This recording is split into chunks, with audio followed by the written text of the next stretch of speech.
At a gathering, I discover that the guy my best friend, Rachel Jost, secretly has a crush on has slipped something into her drink. When he brings the glass over to her, I deliberately knock it over, spilling the spiked wine and saving her life. He storms out in anger. The very next day, he announces his engagement to someone else. Rachel comes to me in a rage, convinced that I sabotaged her out of jealousy. Stella Lee, if you hadn't interfered, I would have already slept with him. The one he wants to marry would have been me. You just couldn't stand seeing me happy. You ruined my shot at love, so you'll pay for it with your life. She pushes me off a high building. I fall to my death, my body reduced to a pulp that is beyond recognition. When I open my eyes again, I am back on the day of that gathering. Rachel is sitting next to me, stealing adoring glances at the man across from her. The next moment, she turns to glare at me and warns me not to meddle with vicious eyes. Seems like she is reborn too. But what she doesn't know is that the man she secretly loves has always despised her for being obsessed with him. What he added to that glass of wine isn't some aphrodisiac. It is something that can kill her. I put on a smile and pushed the glass of wine to my best friend, Rachel Jost. I urged, "Go, Rachel. You and your dream guy should drink from the same glass to celebrate." "Don't joke around, Stella. How could I possibly—" Rachel's face flushed red as she tapped my arm playfully in mock anger. Then she looked at Carter Slade with eager anticipation. Her voice was feminine and coy as she said, "Don't mind Stella, Carter. She likes to joke around. If you feel awkward, we can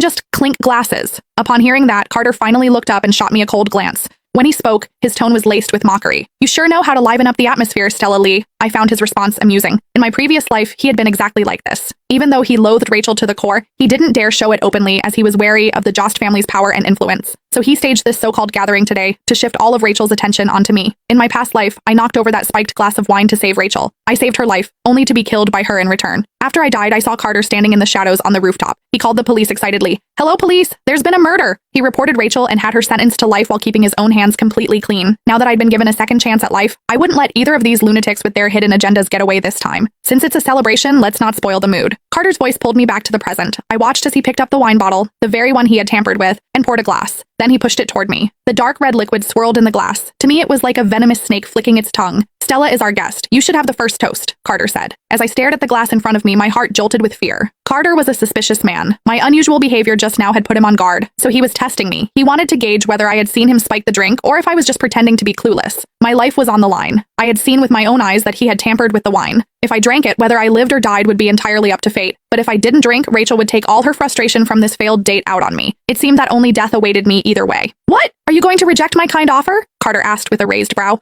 "Or do you think there's something in this wine and you don't dare to drink it?" I clenched the hem of my clothes, my palms slick with sweat. Just as my mind was racing and trying to figure out a way to get out of this predicament, a hand with its nails painted a garish shade of red suddenly reached over and snatched the glass of wine. "This wine is so expensive, it'd be a total waste to let her drink it." Rachel glared at me viciously, the jealousy in her eyes practically spilling over. She acted as if what I was taking from her wasn't a glass of poisoned wine, but her most prized possession. At that moment, I nearly laughed out loud.